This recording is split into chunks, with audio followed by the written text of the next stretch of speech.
Shit, bitch, fucking ass and blap blap, motherfucker. You're cordially invited, bitch!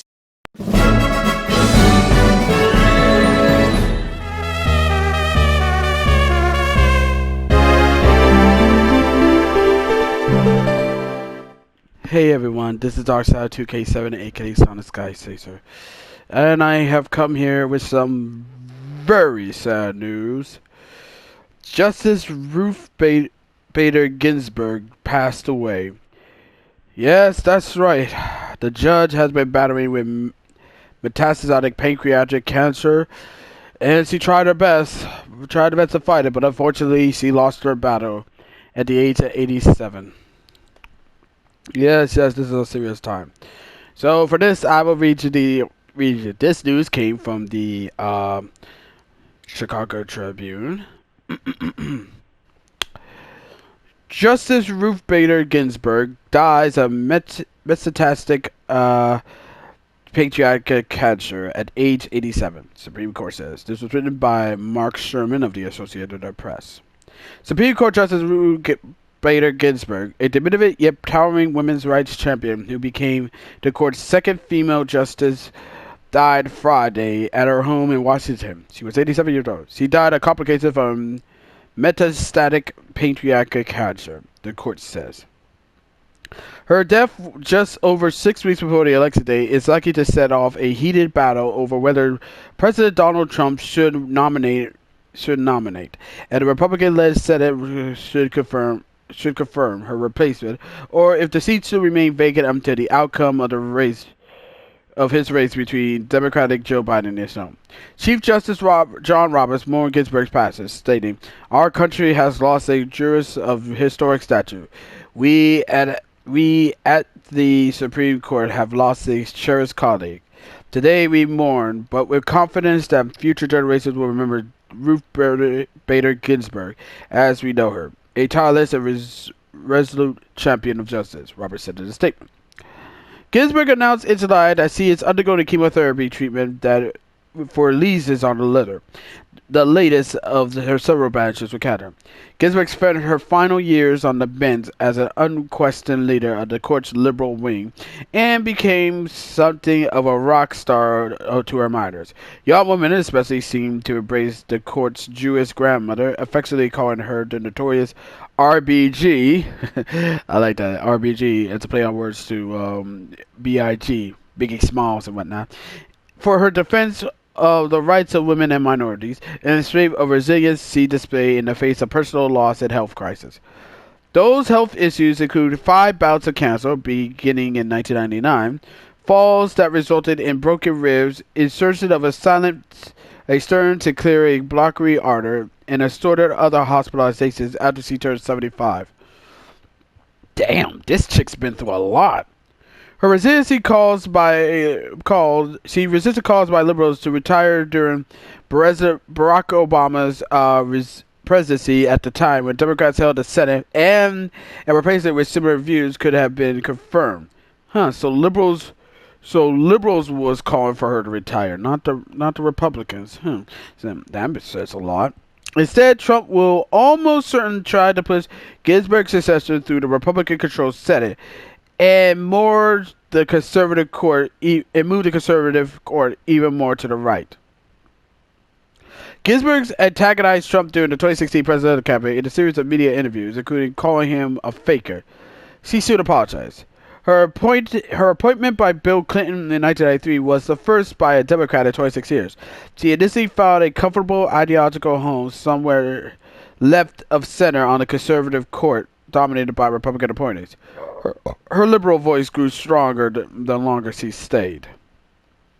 Ginsburg was the mother of two, an opera lover and an intellectual who watched arguments behind oversized glasses for many years. Though she ditched them for more fashionable frames in her later years, in argument sessions in the ordained courtroom, she was known for digging deep into case records and for being a stickler for following the rules.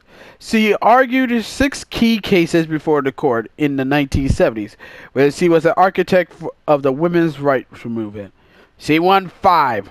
I guess she lost, 5, Well, 5 out of 6 ain't that bad. Ruth Ginsburg does not need a seat on the Supreme Court to earn her place in the history books, Clinton said at the time of her appointment. She has already done that. On the court, whether she was known for a fascinating writer, her most significant majority opinions were the 1996 ruling that ordered the Virginia Military Institute to accept women or give up its state funding, and the 2015 decision that upheld independent commissions some states used to draw congressional districts. Besides civil rights, Ginsburg took an interest in capital punishment, voting repeatedly to limit their use. During her tenure, the court declared it unconstitutional for states to execute the intellectually disabled or killers younger than 18. In addition, she questioned the quality of lawyers for poor accused murderers. In the most diverse of cases, including the Bush versus Gore decision in 2000, oh God, I remember that one. That was hell. She was often at odds with the court's more conservative members. Initially, Chief Justice William H. Rehnquist and Justices Sandra Day O'Connor, Antonio Scalia, Anthony M. Kennedy, and Clarence Thomas. Wow, those are some heavy hitters. The division remained the same after John Roberts replaced Gritters as Chief Justice. Samuel Alito took O'Connor's seat, and under Trump, Neil Gorsuch and Brett Kavanaugh joined the court in seats that had been held by Scalia and Kennedy, respectively. Ginsburg would say later that the 5-4 decision that settled the 2000 presidential election for Republican George W. Bush was a breathtaking episode of the court. Yes, it was. She was perhaps personally closeted on the court of Scalia, her ideological opposite. Ginsburg once explained that she took Scalia's sometime binding dissent as a challenge to be met. How am I going to answer this in a way that's a real put-down, she said. When Scalia died in 2016, also an election year, Senate Majority Leader Mitch McConnell, a.k.a. Cocaine Mitch, refused to act on Obama's nomination of Judge Merrick Garland to fill the opening. The seat remained vacant until after Trump's surprising presidential victory. McConnell had said he would move to confirm a Trump nominee if there were a vacancy this year. Reached by the phone late Friday, Senator Lindsey Graham, the Republican out of South Carolina, the chairman of the Judiciary Commission, declined to disclose any plans. He said a statement would be forthcoming. Ginsburg authorized powerful dissents of her own in cases involving abortion, a hot button issue, voting rights, and pay discrimination against women. She says some were aimed to sway the opinions of her fellow judges, while were an appeal to an intellect of another day, in hopes they would be providing guidance to future courts. Hope springs eternal, he says in 2007, and when I'm writing the dissent, I'm always hoping for a fifth or sixth vote, even though I'm disappointed more than often than not. She wrote memorably in 2013 that the court's decision to cut open a key part of the federal law that had ensured the voting rights of black people, Hispanics, and other minorities was like throwing away your umbrella in a rainstorm because you are not getting wet. Okay, I like her. I like her style. Change of the court hit Ginsburg especially hard. She dissented forcefully from the court's decision in 2007 to hold a nationwide ban on an abortion procedure that opponents call partial birth abortion. The court, with O'Connor still on it, had struck down a similar state ban 7 years earlier.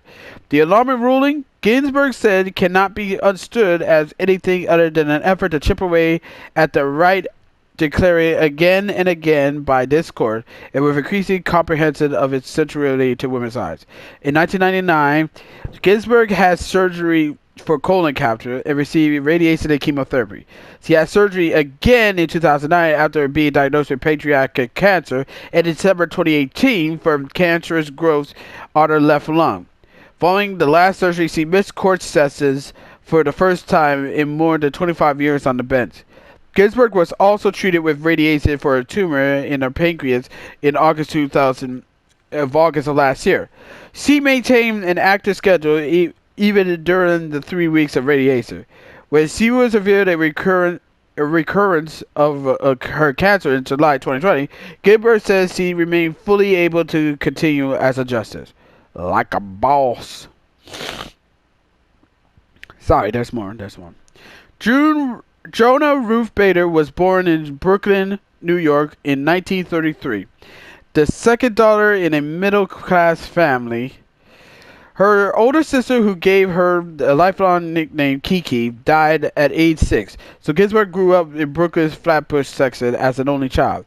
Her dream, she has said, was to be an opera singer.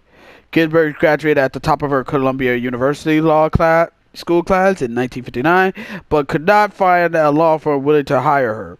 She had 3 strikes against her for being Jewish, female, and a mother, as she put it in 2007.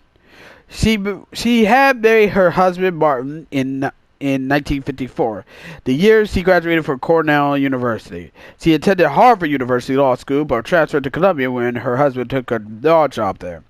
Martin Ginsburg went to become a prominent tax attorney and law professor. Martin Ginsburg died in 2010. She is survived by 2 children, Jane and James, and several grandchildren. Ginsburg once said that she had not entered the law as an equal rights champion. I thought I could do a lawyer's job better than any other, she wrote. I have no talent in the arts, but I do write fairly well, analyzing the problems clearly. So yeah, she was a tough broad, man. I could say that.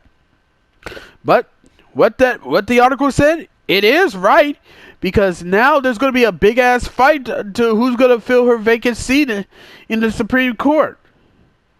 So, like I said, I fucking know Twitter is having a fucking meltdown. Yeah, they're having a fucking meltdown because she died, because they was hoping that she lives long enough so that Trump doesn't pick someone to replace her seat. But I guess the Grim Reaper takes no for an answer. So the big question on everyone's mind is going to be this. Is Trump going to go ahead and appoint a new person to take over